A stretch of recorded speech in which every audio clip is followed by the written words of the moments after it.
Bismillahirrahmanirrahim. Alhamdulillahirabbil alamin.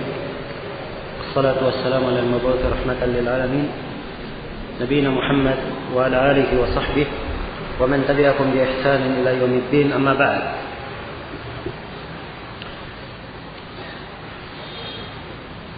Kita lanjutkan pembahasan hadis Jabir radhiyallahu taala anhuma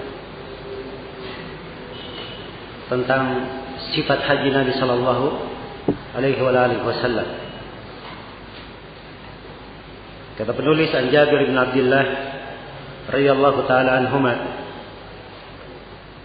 dari Jabir bin Abdullah radhiyallahu taala anhuma, anna Rasulullah sallallahu alaihi wasallam hajja fa kharajna ma'ahu hatta ataina Dal Hulaifah. Sungguhnya Rasulullah sallallahu alaihi wasallam haji, lalu kami keluar bersama beliau hingga kami mendatangi Dzul Hulaifah. Iya. Kalimat faqarajna ma'ahu, kami keluar bersama beliau. Ini dari husnul ta'bir, seorang membahasakan dengan bahasa yang baik. Sebab kedudukan Nabi berbeda dengan kedudukan selainnya. Karena itu Jabir dalam membahasakannya, kami keluar bersama Rasulullah, seakan-akan mereka ikut kepada Rasulullah SAW. Itu makna dari pembahasan ini. Tidak dikatakan kami dan Rasulullah keluar, sebab kami dan menunjukkan sama. Ya, tapi perhatikan bagaimana para sahabat mereka menjaga etika di dalam menghikayatkan. Kata beliau, hatta ataina Dal Hulaifah, sampai kami mendatangi Dal Hulaifah. Dan ini miqat untuk penduduk apa? Penduduk Madinah. Fawaladat Asma'u bintu Umais. Maka Asma bintu Umais melahirkan. Asma bintu Umais melahirkan radhiyallahu ta'ala anha. Ya. Faqala igtasili wastathiri bi thawbin wa ahrimi. Kata Nabi sallallahu alaihi wasallam kepada Asma, mandilah engkau, wastathiri bi thawbin. Ya. Mandilah engkau dan tutuplah dengan kain, wa ahrimi, dan ihramlah. Kalimat Rasulullah faktasili, mandilah, atau iktasili, mandilah engkau, ini dijadikan dalil oleh sebagian para ulama bahwa mandi ihram hukumnya adalah wajib. Dan yang benarnya bahwa mandi ihram hukumnya adalah sunnah, itu yang benar. Dan kata perintah dalam hadis ini tidak menunjukkan wajib, tapi menunjukkan anjuran. Sebab Asma bintu Umais setelah melahirkan tentunya beliau nifas, dan perempuan nifas disuruh mandi pun tidak akan suci. Tidak akan apa? Suci. Kalau begitu perintah mandi di sini kaitannya dengan hal yang merupakan anjuran. Hal yang merupakan anjuran, bukan kewajiban. Wa ahrimi, dan berihramlah kamu. Wa shalla Rasulullah sallallahu alaihi wasallam fil masjid, dan Rasulullah sallallahu alaihi wasallam salat di masjid. Ya. Jadi dalam hadis ini disebut Rasulullah sallallahu alaihi wasallam salat di masjid. Tidak disebutkan bahwa beliau salat berapa rakaat di masjid. Ya. Dan tidak disebutkan di dalam hadis ini bahwa itu adalah salat khusus. Sebab tidak ada salat khusus untuk ihram. Kalau beliau salat di masjid, itu mungkin karena bertepatan dengan waktu salat, atau mungkin bertepatan dengan waktu yang lainnya yang seorang punya kebiasaan beribadah. Jelas ya? Bukan yang dimaksudkan dengan waktu salat di sini, atau beliau salat di masjid, salat sunnah ihram, tidak ada salat sunnah khusus ihram. Kata beliau, "Tsumma rakiba al-qaswa hatta idza stawat 'ala al-bayda ahalla bit-tauhid." Kemudian beliau menunggangi kendaraannya al-qaswa. Ini namanya.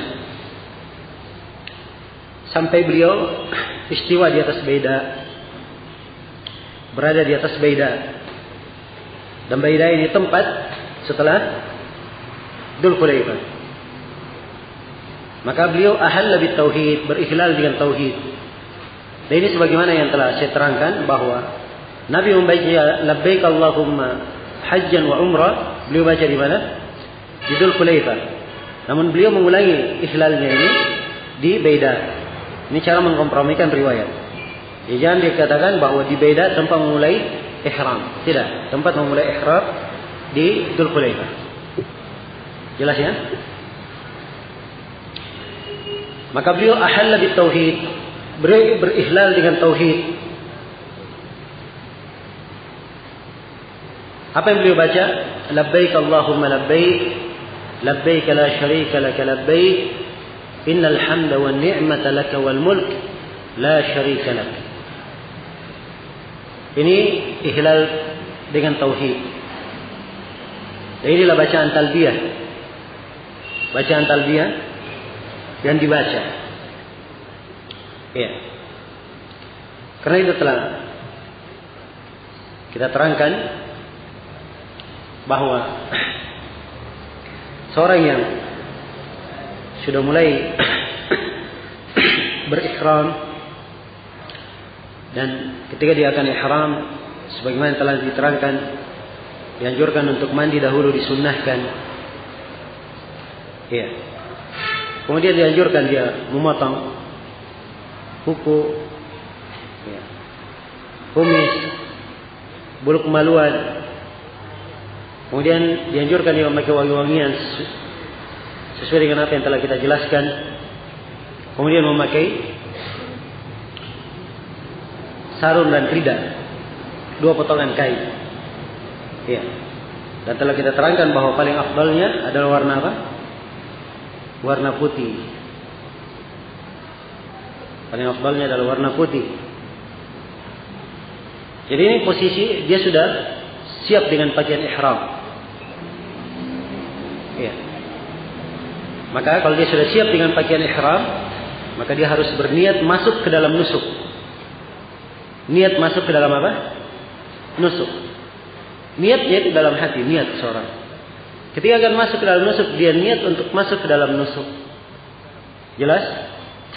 Kemudian dia membaca ihlalnya, membaca labbaik Allahumma umrah kalau dia mutamatti, atau dia membaca labbaik Allahumma umratan wa hajjan kalau dia apa? Qiran, atau membaca labbaik Allahumma hajjan kalau dia apa? Haji ifrad. Jelas ya? Iya. Ini yang dibaca. Maka Rasulullah setelah itu bertalbiyah, membaca labbaik Allahumma labbaik, labbaik la syarika laka labbaik, innal hamda wan ni'mata laka wal mulk la syarika lak. Ini bentuk talbiyah yang dianjurkan. Dan talbiyah ini disyariatkan untuk dibaca dengan suara yang tinggi sebagaimana yang telah diterangkan, dikeraskan suara. Ini bagi laki-laki. Dan bagi perempuan boleh dikeraskan kalau di tengah mahramnya. Kalau ada orang asing, maka tidak disyariatkan untuknya mengeraskannya. Iya. Dan sebutkan dalam sebagian riwayat afdalul haji al-ajju was-sajj. Haji yang paling afdal adalah haji yang dituangkan padanya darah, maksudnya ada sembelihan, dan haji yang dengan suara yang keras, maksudnya bertalbiyah dengan suara apa? Suara yang keras. Ya. Dan perhatikan talbiyah di sini. Jabir menyebutnya dengan tauhid. Sebab ini adalah pelajaran yang sangat agung di dalam talbiyah. Sebagaimana di dalam haji itu ada pelajaran-pelajaran tauhid. Ya. yang merupakan ciri khas pelaksanaan ibadah haji. Menunjukkan kesempurnaan penghambaan kepada Allah Subhanahu wa taala. Kesempurnaan ibadah kepada Allah Subhanahu wa taala. Ya. Apa tauhidnya? Apa talbiyahnya yang dibaca? Labbaik Allahumma labbaik. Labbaika itu artinya saya menjawab panggilanmu. Iya. Allahumma artinya ya Allah. Kalau bahasakan bebas, ya Allah saya menjawab panggilanmu. Labbaika ini dengan lafaz musanna ini menunjukkan pengulangan yang tidak ada habisnya. Iya. Jadi kalau saya menjawab panggilanmu, labbaik pengulangan, artinya saya menjawab panggilanmu, kemudian menjawab panggilanmu, dan terus menerus saya akan menjawabnya. Demikian mungkin kalau dibahasakan bebasnya dengan arti labbaika. Iya. Perhatikan kalimat ini. Bentuk tauhid, kesempurnaan penghambaan dan menyerahkan diri kepada Allah. Ya Allah, saya datang menjawab panggilanmu, tunduk kepada perintahmu, berserah diri kepadamu. Saya menjawabnya, kemudian menjawabnya, dan terus menerus akan menjawabnya. Ya. Ini dari mana kalimat labbaik? Dan kalimat ini diulangi lagi. Labbaik Allahumma labbaik. Ya. La syarika lak. Tidak ada syarikat bagimu. Labbaik la syarika lak. Tidak ada syarikat bagimu. Ya. La syarika laka. Tidak syarikat bagimu. Labbaika, saya datang menjawab panggilanmu. Innal hamda wan ni'mata laka wal mulk. Sungguhnya segala pujian. Iya. Perhatikannya. Segala pujian. Wan ni'mah, dan segala nikmat. Demikian pula kekuasaan hanya untukmu. Ya.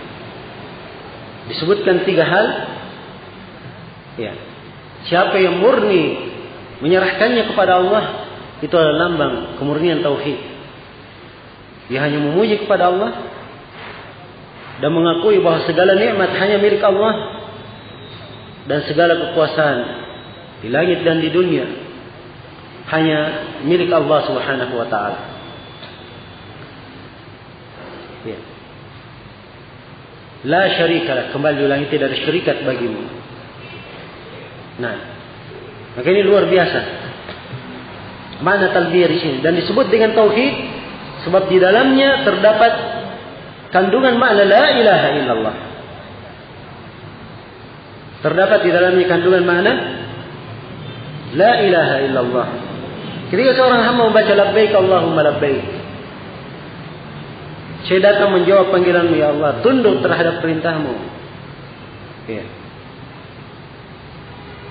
Dan kalimat innal hamda wan ni'mata laka wal mulk, ini semuanya menggambarkan makna penetapan bahwa yang diibadahi hanya Allah Subhanahu wa taala. Ini makna illallah. Dan la syarika lak, tidak ada syarikat bagimu, ini makna la ilaha.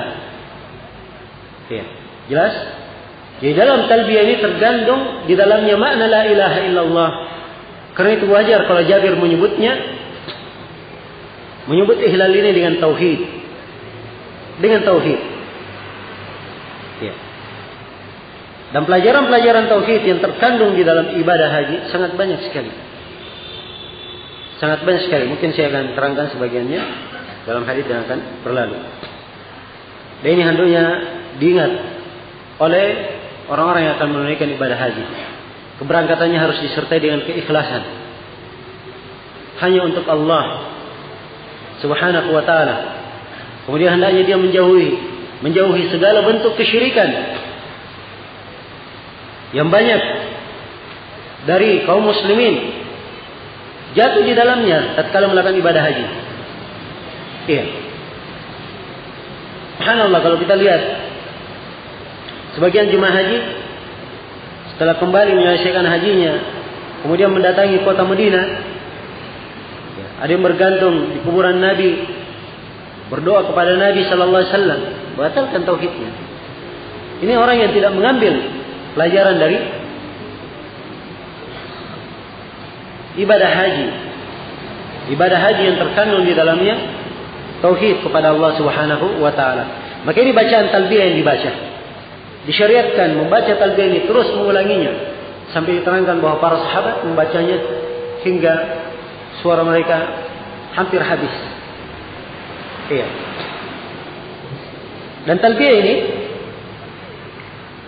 boleh dibaca dengan talbiyah ini, dan ini yang paling banyak disebut dalam riwayat, dan boleh dibaca dengan konteks talbiyah yang lainnya yang dilakukan oleh Rasulullah sallallahu alaihi wasallam.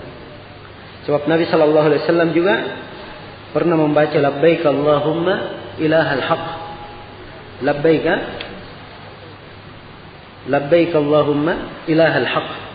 Ini dari talbiyah yang dibaca oleh Nabi sallallahu alaihi wasallam. Iya. Dan juga Ibnu Umar radhiyallahu taala anhuma, beliau menambah di dalam talbiyah beliau menambah di dalam talbiyah beliau berkata dalam talbiyahnya, labbaik Allahumma labbaik, labbaik wa sa'daik, labbaik wa sa'daik, wal khairu fi yadaik, labbaik war raghaba'u ilaika wal amal. Labbaik war raghaba'u ilaika wal amal. Ini talbiyah Ibnu Umar. Beliau tambah. Nah, sebab yang dimaksudkan dengannya, dia berikhlal dengan tauhid. Boleh menambah. Walaupun ikhtisar, terbatas dengan apa yang warid, itu yang paling afdal. Itu yang paling afdal. Kalau dia selingi antara talbiyah dengan tahlil atau takbir, tidak ada masalah. Dia baca la ilaha illallah atau Allahu akbar. Ya. Hal tersebut tidak dipermasalahkan. Sebab 10 hari pertama di bulan Dzulhijjah semuanya disyariatkan bertakbir dan bertahlil, bertahmid, memuji Allah Subhanahu wa taala bagi orang yang haji maupun tidak haji. Jelas ya? Tapi ini talbiyah, lafaz talbiyah ini khusus untuk orang yang melakukan ibadah haji. Iya. Kemudian kata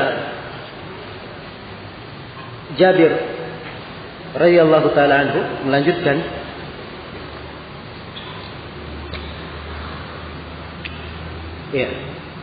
kisah perjalanan haji bersama Nabi sallallahu alaihi wasallam.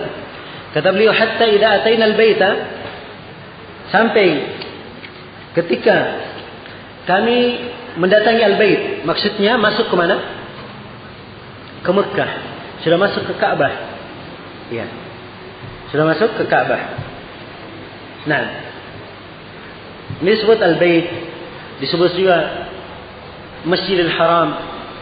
Sebab Masjidil Haram itu penggunaannya untuk masjid tempat Ka'bah itu berada, dan bisa digunakan untuk seluruh tanah haram, tanah Mekah. Karena pendapat yang terkuat di dalam masalah ini, seluruh tanah haram, tanah Mekah, pahala solat padanya itu sama dengan Masjidil Haram yang ada padanya Ka'bah. Jelas ya? Ini yang difatwakan oleh Syekh bin Baz rahimahullah, Syekh Shalih Al-Fauzan, Syekh Abdul Nasir Al-Abbad, dan selainnya. Iya. Jadi ini fatwa yang insyaallah paling baik untuk difatwakan. Sebab sekarang ini kalau semuanya dikatakan misalnya bahwa pahala solat di Masjidil Haram yang 100.000 kali lipat dibanding pahala di masjid selainnya, ya, itu hanya berlaku di Masjidil Haram yang tempat ada Ka'bah, maka ini akan menyebabkan seluruh orang akan mendatangi Ka'bah. Kan begitu. Terus salat. Dan ini yang menyebabkan banyaknya keramaian dan berdesak-desakan, sehingga orang yang baru datang melaksanakan umrah dan sa'i, ya, sangat sempit bagi mereka. Padahal untuk salat 5 waktu, ya, tidak harus dia datang ke Ka'bah. Boleh dia sholat di mana? Di masjid-masjid. Seluruh masjid yang dibangun di atas tanah haram, sholat di padanya itu sama dengan Masjidil Haram. Jelas ya? Iya. Kecuali kalau misalnya dia ingin tawaf, sebab di Masjidil Haram ada ibadah lain, dia boleh tawaf. Iya. Itu lain lagi masalahnya, silakan dia berangkat tawaf. Untuk tawaf saja. Iya. Tapi kalau masalah sholat, iya. Dan ini kadang yang menyebabkan sebagian jemaah haji agak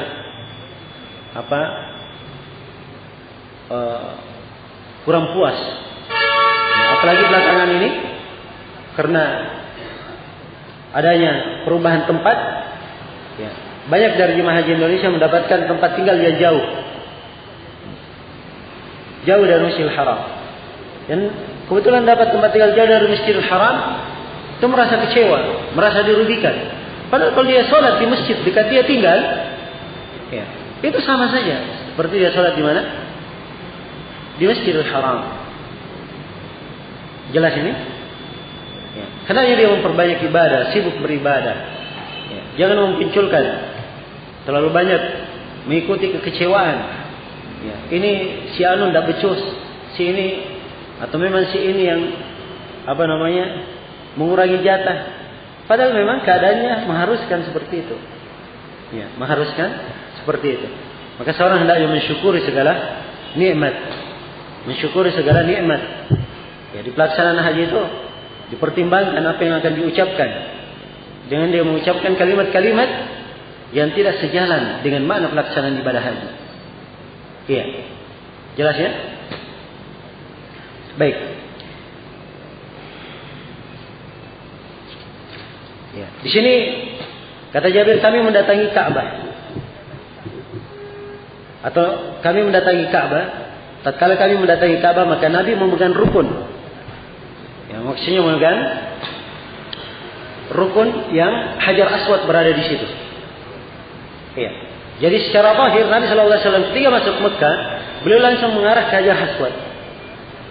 Ya. Karena itu di pembahasan masuk ke Mekah diterangkan bahwa Nabi sallallahu alaihi wasallam itu masuk dari arah atas, yang sekarang disebut dengan nama Al-Hujun. Ya. Kemudian beliau turun dan masuk dari arah yang sudah mendekati ke Hajar Aswad. Jelas ya?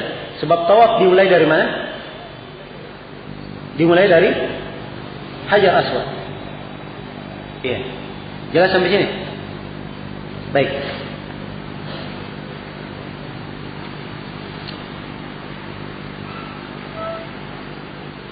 Maka kata Jabir radhiyallahu taala anhu, hatta idza ataina al-bait, ketika kami datang ke al-bait, istalama ar-rukun. Nabi sallallahu alaihi wasallam memegang rukun. Ya, rukun yang dimaksud di sini sudut. Ka'bah itu punya 4 rukun, 4 sudut. Sebab Ka'bah segi berapa? Segi 4. Jelas ya? Ya. Hajar Aswad dan rukun yang berada di arah selatan dari Hajar Aswad. Ya, kalau di urutan di urutan putarannya dia sebelum Hajar Aswad. Rukun yang sebelum Hajar Aswad, ini 2 rukun ini yang disebut dengan nama rukun, 2 rukun Yamani. 2 rukun Yamani. Ya. Jelas ya?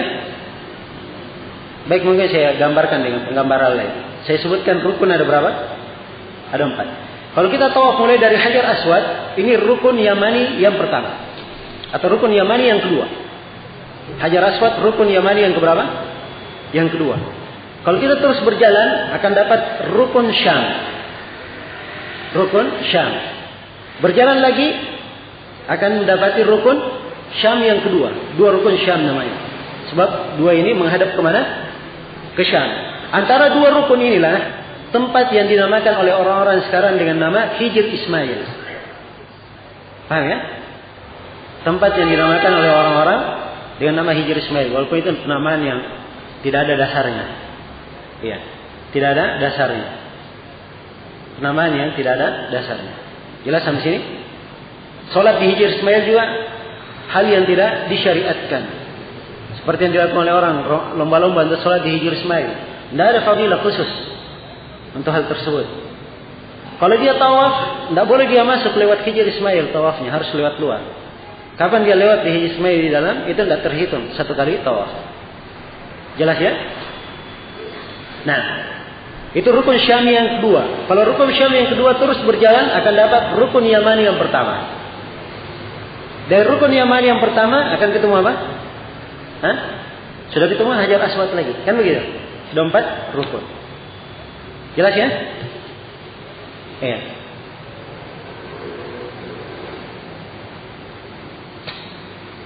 Paham sampai sini? Ya. Repot tidak ada gambar Ka'bahnya, jadi antum nggak bisa lihat. Ya.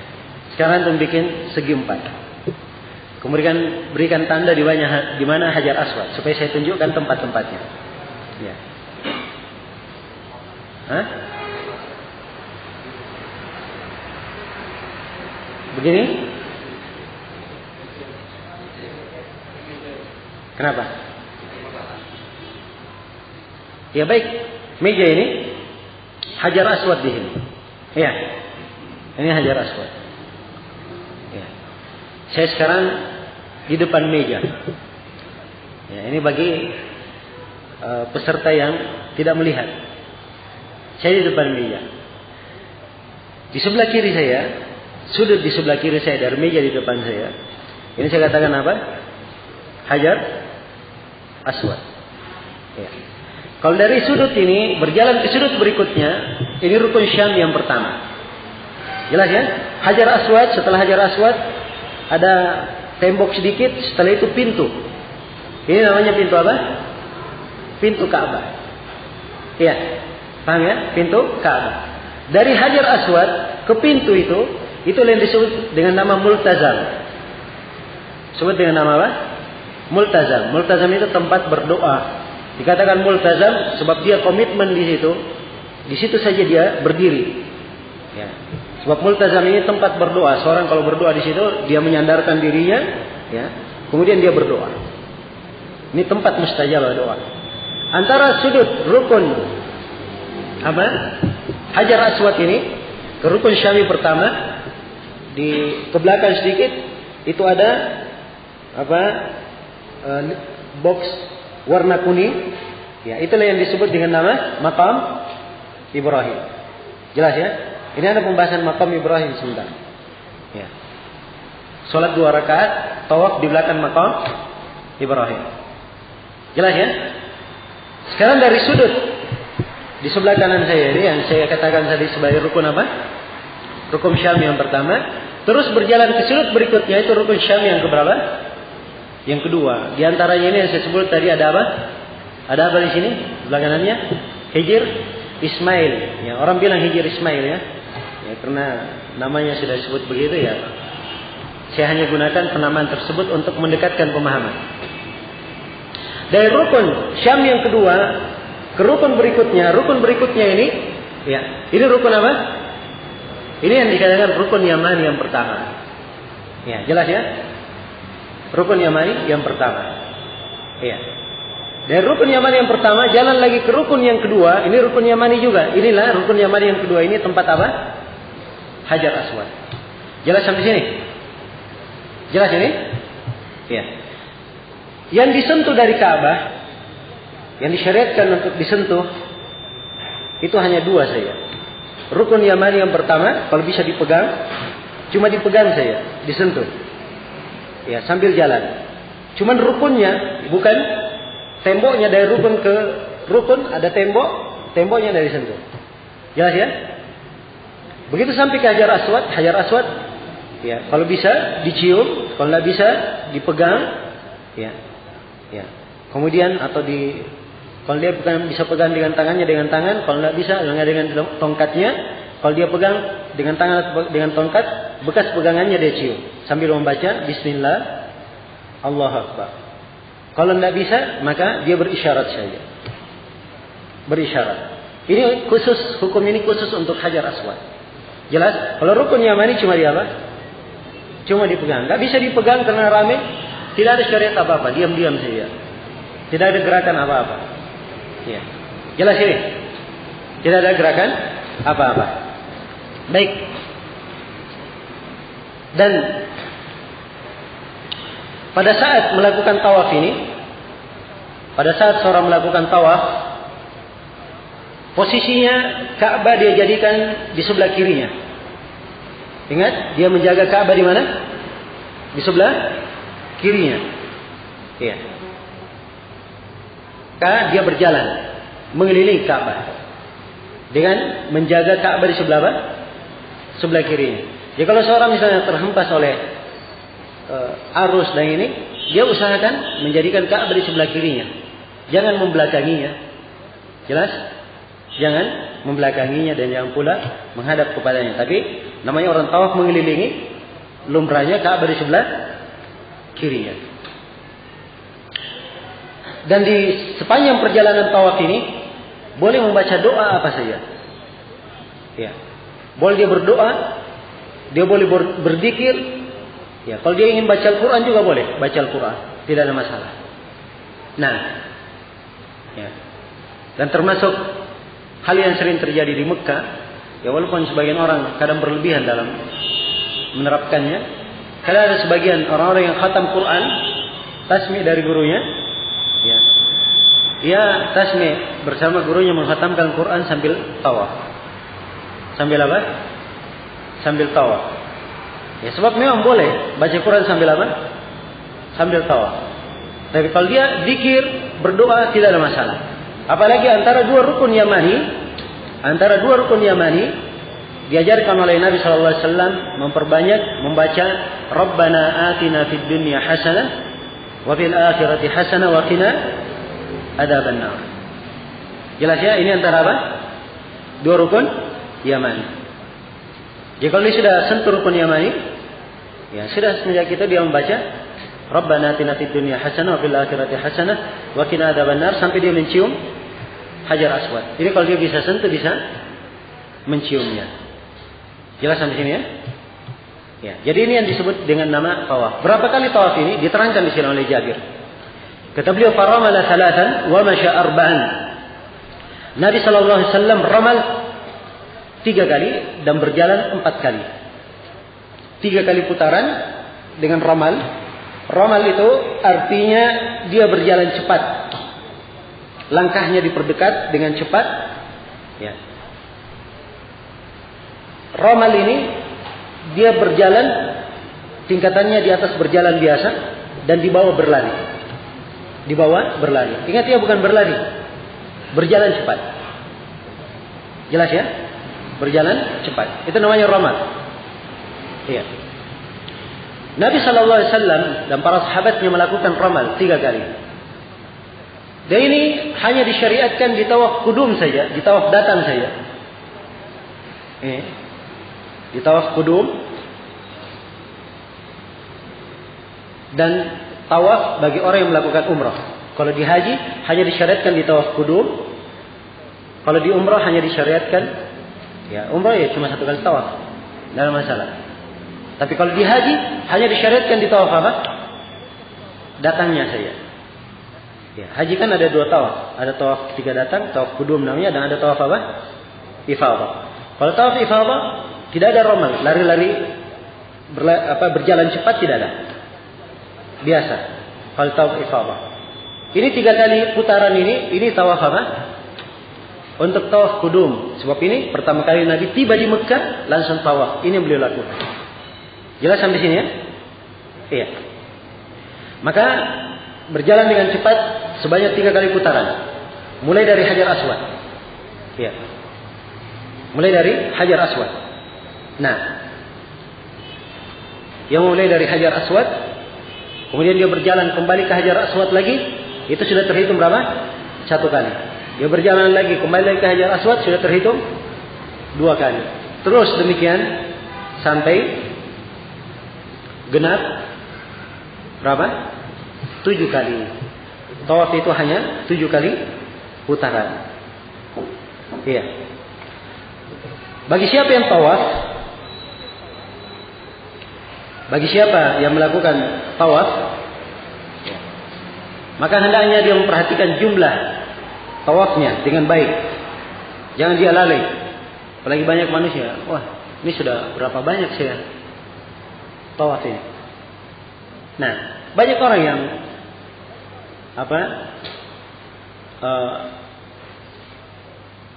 punya cara untuk menghitung tawafnya. Ya. Punya cara untuk menghitung tawafnya. Ada yang melihat jamnya. Ya. Ada yang menghitungnya dengan jarinya. Ya. Ada yang membawa karet untuk dia ikat supaya dia tahu di putaran keberapa. Ini hal yang seperti ini tidak ada masalah. Nah, tidak ada masalah. Tapi kalau misalnya terjadi seorang lupa berapa kali dia tawaf. Ya. Dia lupa berapa kali dia tawaf, maka orang yang lupa itu keadaannya bermacam-macam. Ya. Ada yang lupa sifatnya, dia sekarang tidak ingat jumlah tawafnya sudah berapa kali. Kalau dia tidak ingat, maka dia ambil yang paling sedikitnya yang dia ingat, meyakinkan. Misalnya dia ragu antara dia sekarang berapa, antara 4, 3 atau 5. 5, 4, 3. Maka yang diambil apa? Yang dihitung 3-nya. Dianggap 3. Jelas ya? Ya. Kalau dia ragu, dia punya dugaan ragu antara 4 dan 5, tapi sangkaan besarnya 5, tidak ada masalah, dia hitung 5 saja. Dia hitung 5. Dan ini tidak ada sujud sahwinya. Ya, seperti sholat. Jelas ya? Tidak ada sujud sahwinya. Ya. Demikian kalau ragu. Ya. Maksudnya seorang berusaha untuk memastikannya. Nah,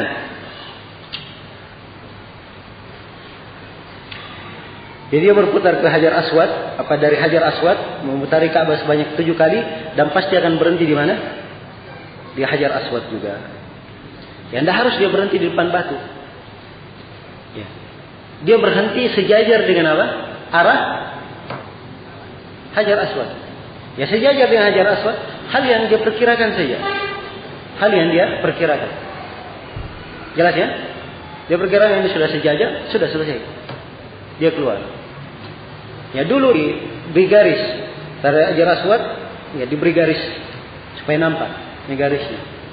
Ya, tapi belakangan saya lihat sudah dihilangkan garis itu. Sebab garis tersebut ya bukan ukuran. Yang dimaksudkan sejajar dan sejajarnya itu ya kadang sejajar persis dan kadang agak serong sedikit tapi masih sejajar. Jelas ya? Iya. Dan yang dijaga ketiga tawaf, kalau dia tawaf di lantai 2 atau tawaf di lantai 3, yang dia jaga bagaimana caranya Ka'bah terlihat olehnya. Jelas ya? Terlihat olehnya dan dia menjaga Ka'bah berada di sebelah apa? Kirinya. Nah, ya. Memang paling enaknya tawaf di lantai pertama, yang paling enaknya, paling selamatnya. Tapi ini sangat ramai sekali. Apalagi kalau sudah di tawaf ifadah. Ya. Sebab seluruh jemaah haji ya, yang bermalam di Musdalifah semuanya menuju ke mana? Ke Mekah setelah melempar jamrah. Ya. Maka tentunya ini akan ramai sekali. Ya. Jangan lantai 2 saja ramai. Lantai 3 saja ramai. Jelas ya? Ya? Karena itu perhatikan, dia menjaga posisi dirinya. Ya. Kalau dia sudah sejajar dengan Hajar Aswad seperti yang kita sebutkan tadi, Hajar Aswadnya dia apa? Dicium. Dan ini akan datang haditsnya nanti. Mungkin tidak ada masalah. Kita akhirkan saja pembahasan masalah menciumnya. Ya, di hadits Umar bin Khattab yang akan datang. Baik. Setelah selesai tawaf, Rasulullah sudah menyelesaikan tawaf, maka beliau sallallahu alaihi wasallam dalam keterangan Jabir, "Tsumma ata maqam Ibrahim fa shalla." Kemudian beliau mendatangi maqam Ibrahim. Mendatangi maqam Ibrahim, lalu beliau salat. Nah,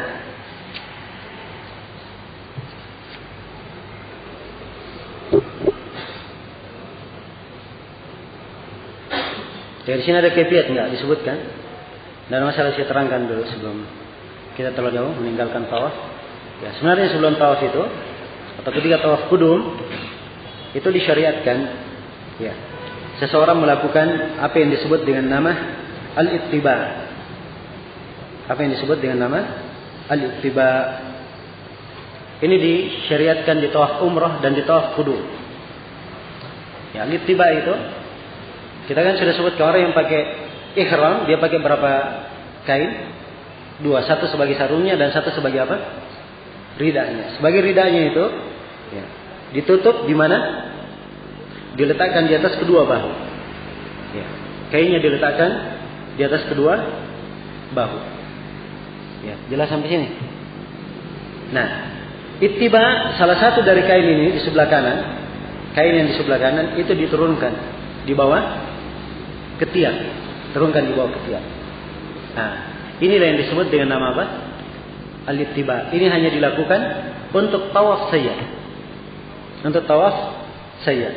Mungkin biasa ada melihat di gambar orang-orang tawaf, ada yang terbuka lengan kanannya, kan begitu? Ya. Ini orang yang membuka lengan kanannya dari miqat itu salah, praktek salah, tidak ada dalilnya. Membuka lengan kanan itu hanya disyariatkan di mana? Di tawaf umrah ketika akan tawaf dan tawaf apa? Kudum. Jadi segitu dia sudah selesai, dia akan ke makam Ibrahim, tibanya dilepas. Dia naikkan lagi ke mana? Ke bahunya. Ya, kemudian dia sholat 2 rakaat. Dan ini kesalahan ini ittiba sepanjang umrah dan haji, ini kesalahan yang hampir dikatakan lebih 1/2 jemaah haji melakukannya. Iya. Jelas? Nah,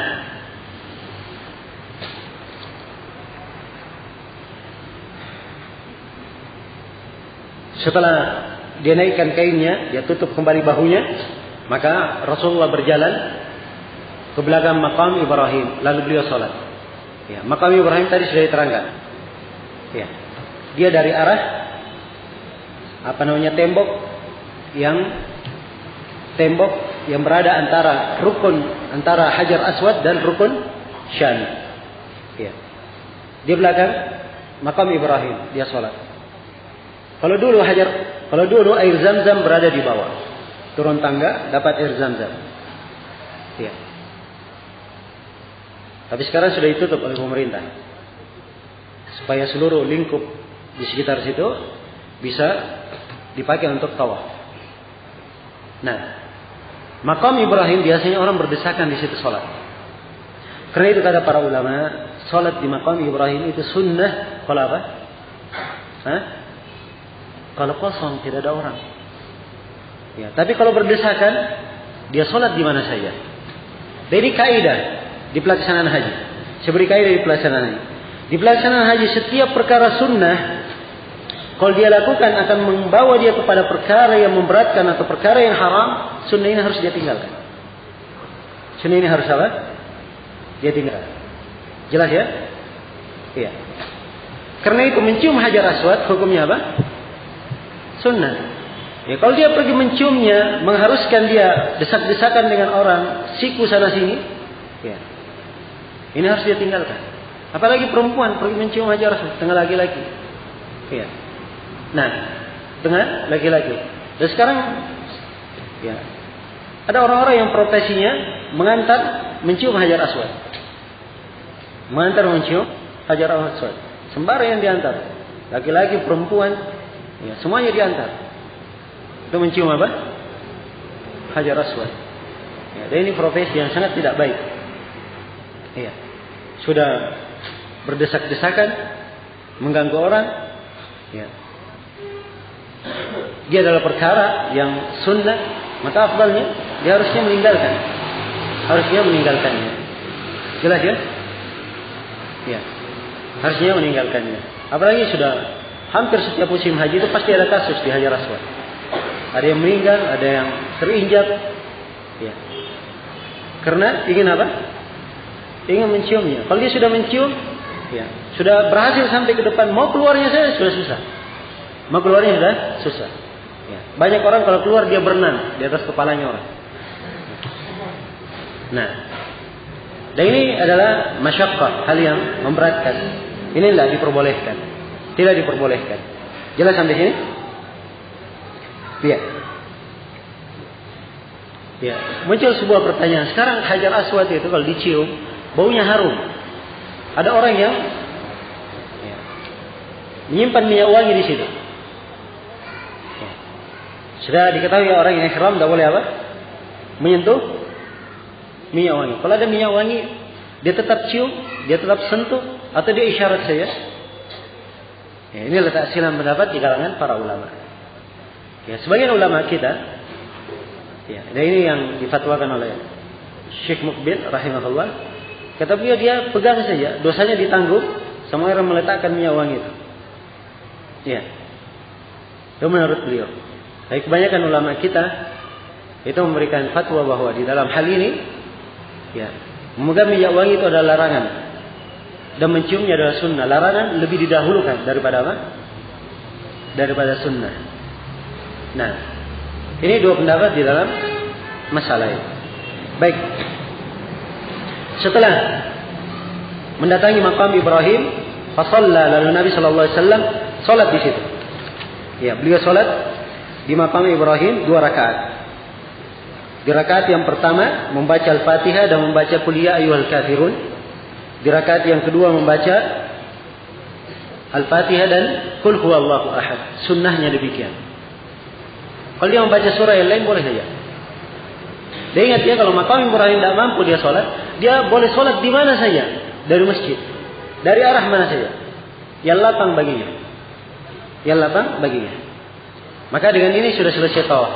Setelah selesai tawaf, disunnahkan dia menuju ke tempat air minum, tempat minum Zam-Zam. Ya. Dan sekarang untuk arah selesai di arah makam Ibrahim ke belakang, di situ sudah lengkap. Ya. Tempat untuk minum apa? Air Zam-Zam. Bahkan di seluruh sudut tempat tawaf, ya, di seluruh lingkaran tempat tawaf, ujung-ujungnya itu ada tempat untuk minum apa? Air Zam-Zam. Dan ini juga memudahkan bagi orang yang tawaf, ya, bagi orang yang tawaf dan ia berpendapat bahwa harus bertaharah ketika tawaf. Bertaharah dari hadas kecil. Ya. Sebab para ulama silam pendapat ketika tawaf itu apakah harus taharah dari hadas kecil atau tidak?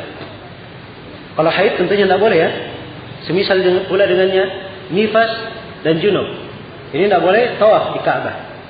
Sebab itu pesan Nabi kepada Aisyah, "If'ali kullama yaf'alul hajj illa an tatufi bil bait hatta tatahuri." Kerjakan seluruh yang dilakukan oleh orang yang haji kecuali tawaf di Ka'bah sampai engkau suci. Tapi kalau hadas kecil, ada yang misalnya buang angin. Ya. Dia buang angin. Apakah batal tawafnya? Apakah batal tawafnya?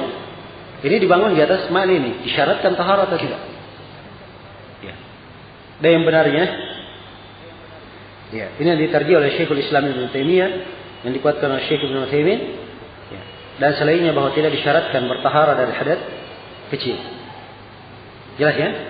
Walaupun sejumlah ulama kita di masa ini memfatwakan disyaratkan, seperti Syekh Shalal Fauzan, ya, dan selainnya. Nah, jelas itu dua pendapat di kalangan para ulama. Kalau dia ingin berhati-hati, dia jaga dirinya di atas apa? Dia jaga dirinya di atas taharah. Iya. Maka setelah sholat 2 rakaat di belakang makam Ibrahim, atau di mana saja dari masjid, kalau memang sempit, ia disyariatkan untuk minum Hajar Aswad. Sebab itu yang dilakukan oleh Nabi Sallallahu Alaihi Wasallam. Iya. Itu yang dilakukan oleh Nabi Sallallahu Alaihi Wasallam. Beliau minum darinya, kemudian beliau menuangkan air Zam-Zam itu di atas kepalanya. Ya. Lalu beliau Sallallahu Alaihi Wasallam berdoa. Ya. Beliau berdoa. Nah, dengan meminumnya, sebab Rasulullah Sallallahu Alaihi Wasallam bersabda, "Ma'u Zam-Zam lima syuribalah." Air Zam-Zam itu tergantung maksud dia meminumnya. Ya. Dia minum dengan niatan supaya ia disembuhkan dari penyakit, supaya dia begini dan begitu, maka itu adalah hal yang baik. Sebab ma'u zamzam lima syuribalah. Dan ini hadis berlaku di seluruh bentuk meminum air zam-zam dimanapun dia berada. Ya. Ketika dia haji, umrah, tidak, dia punya air zam-zam di sini, dia minum, dia niatkan baik. Ya Allah, saya minumnya. Ya, dengan harapan Engkau lapangkan hati saya dengan keimanan, mudahkan saya untuk menghafal ilmu-ilmu agama dan seterusnya, adalah hal yang bagus. Jelas ya? Iya.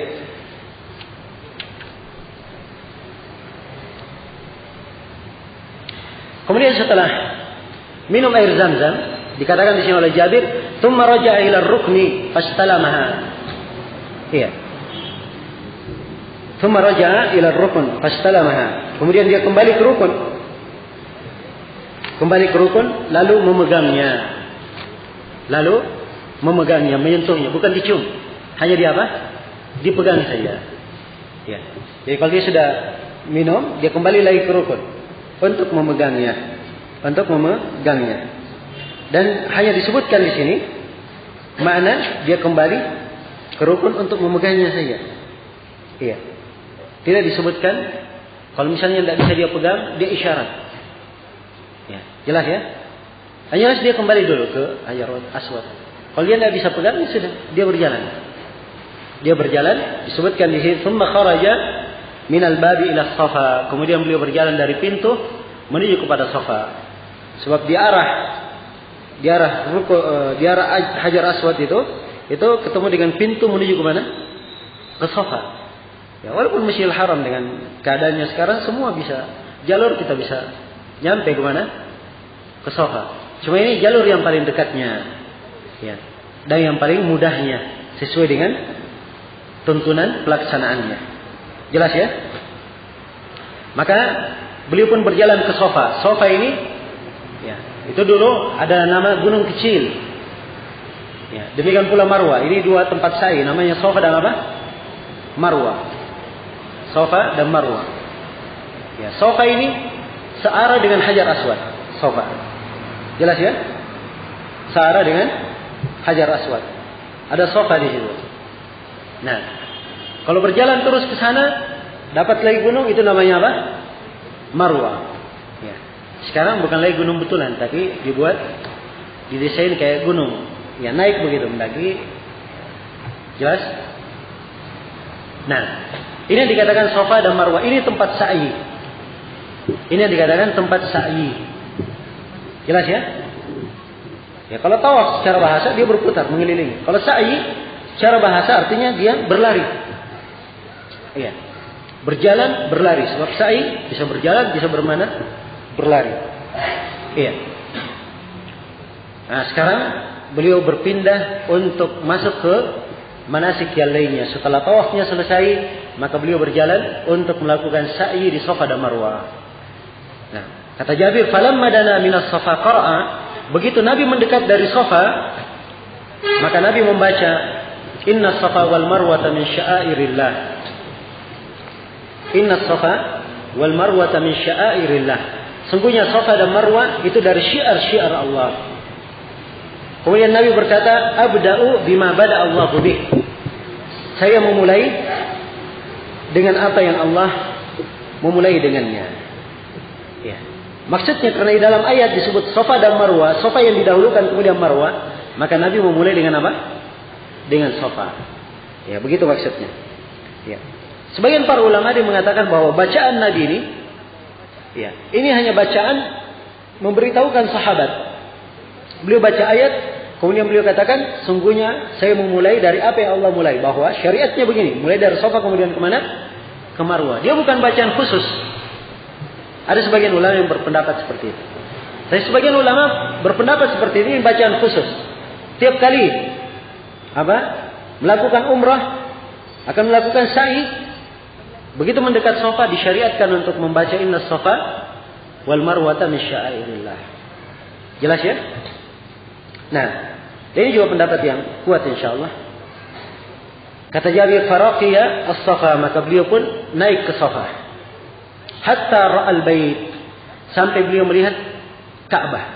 Nah, jadi syariatnya ketika seorang naik ke safa, ya, dia menghadap kemana? Menghadap ke Ka'bah. Dia berusaha, ya, mengekor dirinya melihat Ka'bah. Ya, melihat Ka'bah.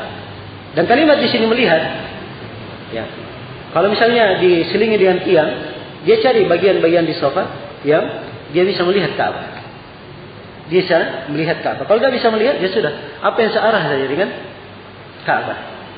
Ya. Kemudian kata beliau, fastaqbalal qiblah, beliau menghadap ke kiblat. Ini di sofa dilakukan seperti ini, dan ini juga dilakukan di mana? Di Marwah nanti. Ya, cuma Marwah sekarang kondisinya nggak bisa seorang melihat kiblat dari situ. Apa tidak bisa dia melihat apa? Ka'bah. Ya, sebab tertutup dengan tembok. Tertutup dengan tembok.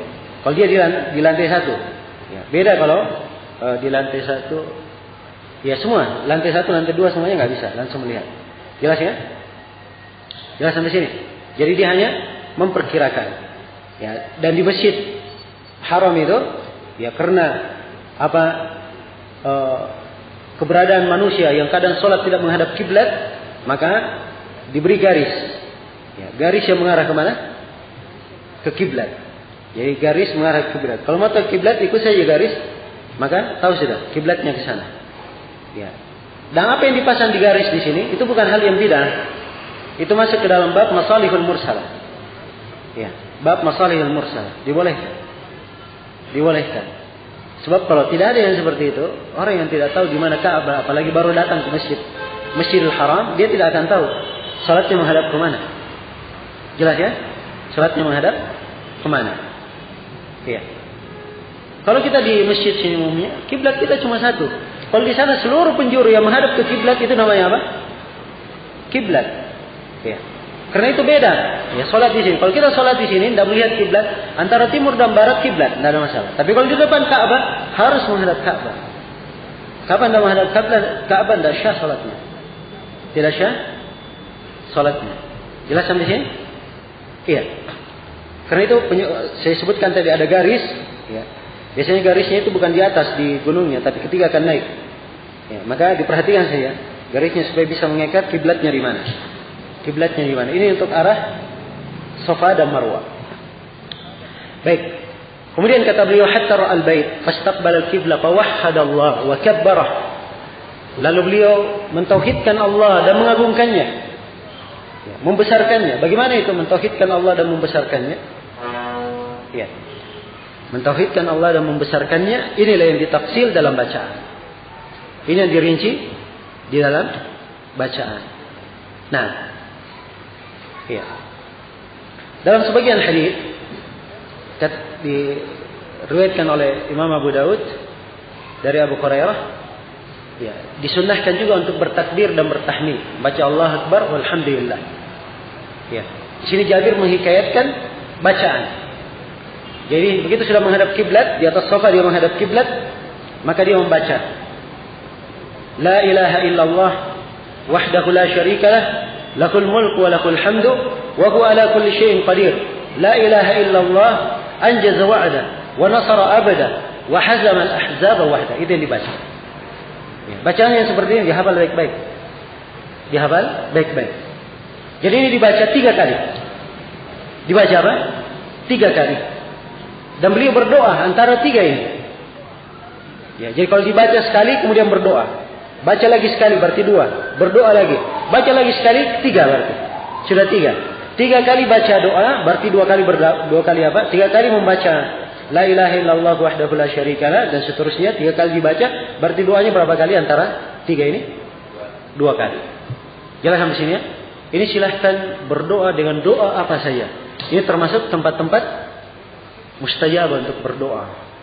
Iya. Dan kita masih melihat dan membaca, kita baca sejarah dan melihat alim ulama kalau berdiri di mauqif-mauqif ini, mereka memperpanjang berdirinya dan memperbanyak doanya. Nah, memperbanyak doanya. Ketika berdoa disyariatkan mengangkat tangan. Silakan mengangkat tangan. Tapi ketika membaca doanya, la ilaha illallah wahdahu la syarikalah, itu tidak perlu mengangkat tangan. Sebab di sini tidak disebut oleh Jabir mengangkat tangan. Jelas sampai sini ya? Baik, insyaallah taala kita lanjutkan setelah salat asar. Subhanakallahumma wa bihamdik, asyhadu an la ilaha illa anta, astaghfiruka wa atubu ilaik.